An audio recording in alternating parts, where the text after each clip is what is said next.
الحمد لله الحمد لله الحمد لله الحمد لله الحمد لله الحمد لله الحمد لله بسم اللہ الرحمن الرحیم۔ نور العزا کے سبق نمبر 6 میں خوش آمدید۔ آج کے سبق میں ہم نے پانی کی چوتھی اور پانچویں قسم پڑھنی ہے۔ دیکھیں، پانی کی کل 5 قسمیں تھی، جو ہم نے 3 قسمیں ہم نے پہلے پڑھ چکی تھی۔ چوتھی قسم ناپاک پانی ہے اور پانچویں قسم مشکوک پانی ہے۔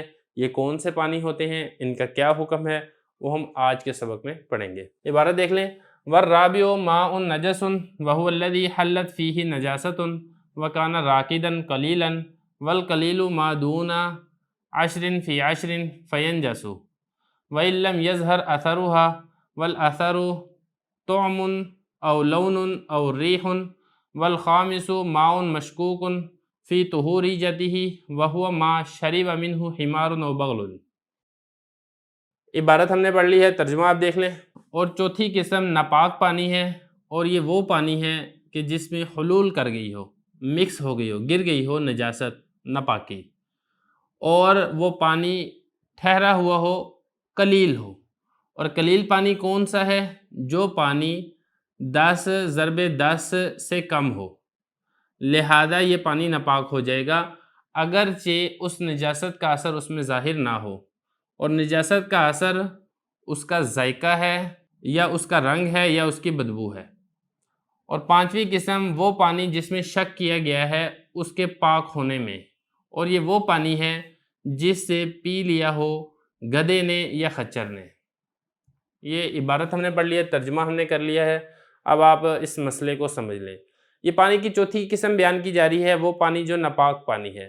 ناپاک پانی ہے تو لہذا یہ پانی نہ طاہر ہے، نہ یہ پانی مطہر ہے، بلکہ یہ پانی اگر کپڑوں پر، جسم پر لگ جائے تو کپڑے اور جسم بھی ناپاک ہو جائیں گے، اور اس کپڑوں اور جسم کو پاک کرنا یہ ضروری ہوگا۔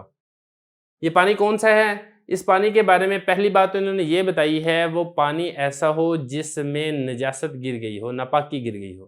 ناپاکی مثلاً پیشاب گر گیا ہے، پخانہ گر گیا ہے، خون گر گیا ہے، اس طریقے کی ناپاکی اس پانی کے اندر گر گئی ہو۔ لیکن صرف ناپاکی کا گرنا یہ کافی نہیں ہے، بلکہ ناپاکی کے گرنے کے ساتھ ساتھ اس پانی کا کھڑا ہونا بھی ضروری ہے، اور اس پانی کا قلیل ہونا بھی ضروری ہے۔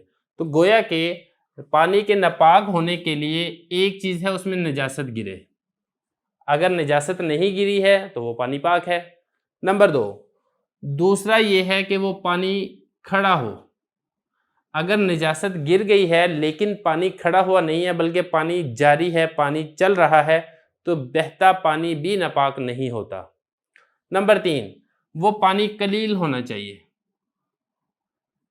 اگر پانی کثیر ہے تو پھر وہ پانی بھی نجاست گرنے سے ناپاک نہیں ہوتا۔ اب قلیل اور کثیر کا کیا معیار ہے، وہ معیار انہوں نے یہاں پر ذکر کیا ہے کہ قلیل پانی وہ ہے جو 10 سے کم ہو۔ اب 10 کا کیا مطلب ہے؟ 10 کا مطلب یہ ہے کہ 10 گز لمبا اور 10 گز چوڑا۔ اس سے اگر کم ہے، کوئی تالاب ہے یا حوض ہے، اور وہ پانی اور اس تالاب اور حوض 10 سے کم ہے، یہ آج کی کیلکولیشن کے حساب سے میں آپ کو بتا دیتا ہوں، جو شرعی گز ہے جو یہاں پہ انہوں نے بتایا، وہ ہوتا ہے تقریباً 1.5 فٹ کا۔ تو 1.5 فٹ، اب یہاں پر انہوں نے بتایا کہ 10 گز ہوں، 10 کو 10 کے ساتھ آپ ضرب دیں تو گویا کہ 15 فٹ لمبا اور 15 فٹ چوڑا تالاب یا حوض۔ اگر اس سے کم ہے تو پھر وہ پانی قلیل ہے، اگر اتنا یا اس سے زیادہ ہے تو وہ پانی کثیر ہے۔ تو اب یہ کتنا بنتا ہے؟ یہ 1.5، چونکہ 1 گز ہے 1.5 فٹ کا، اور یہ 10 گز ہیں تو 1.5 فٹ کے اعتبار سے یہ بنیں گے 15 فٹ۔ یہ 15 ضرب 15، یہ کل 225 اسکوائر فٹ بنیں گے رقبے کے۔ اگر تالاب یا حوض ایسا ہے جو 225 اسکوائر فٹ اس سے چھوٹا ہے تو وہ پانی قلیل ہے، اگر اتنا یہ اس سے بڑا ہے تو وہ پانی کثیر ہے۔ یہ تو ہے لمبائی اور چوڑائی کے اعتبار سے۔ گہرائی کے اعتبار سے کتنا پانی قلیل اور کثیر ہوتا ہے، تو اس میں اعتبار یہ ہے کہ اس پانی سے اگر آپ چلو بھریں تو پانی ٹوٹے نہ، مطلب فوراً اس کی جگہ پہ اور پانی آ جائے تو وہ پانی کثیر ہوتا ہے، اگر وہ پانی ٹوٹ جاتا ہے اور پانی نہیں آتا تو پھر وہ پانی قلیل ہے۔ تو خلاصہ یہ نکلا کہ چوتھی قسم ناپاک پانی کی وہ پانی ہے حلت حلول کر جائے، مکس ہو جائے، گر جائے فی ہی اس پانی میں ناپاکی، اور وہ پانی کیا ہو، راکد ٹھہرا ہوا ہو، قلیل ہو۔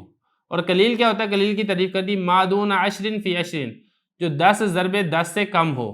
یہ میں ساری تفصیل آپ کو بتا دی ہے۔ 10 ضرب 10 سے کم کا کیا مطلب ہے؟ 225 اسکوائر فٹ سے کم ہو۔ فینجس، تو ایسا پانی ناپاک ہو جائے گا۔ وَإِن لَمْ يَظْهَرْ أَثَرُهَا، اگرچہ نجاست کا اثر اس کے اندر ظاہر نہ ہو۔ جب پانی قلیل ہے، ٹھہرا ہوا ہے، اگر اس میں پیشاب کا ایک قطرہ بھی گر جائے تو اگرچہ اس نجاست، اس ناپاکی کا کوئی اثر اس کے اندر ظاہر نہیں ہو رہا تو تب بھی وہ پانی ناپاک ہو جائے گا۔ اب نجاست کا اثر کیا ہے؟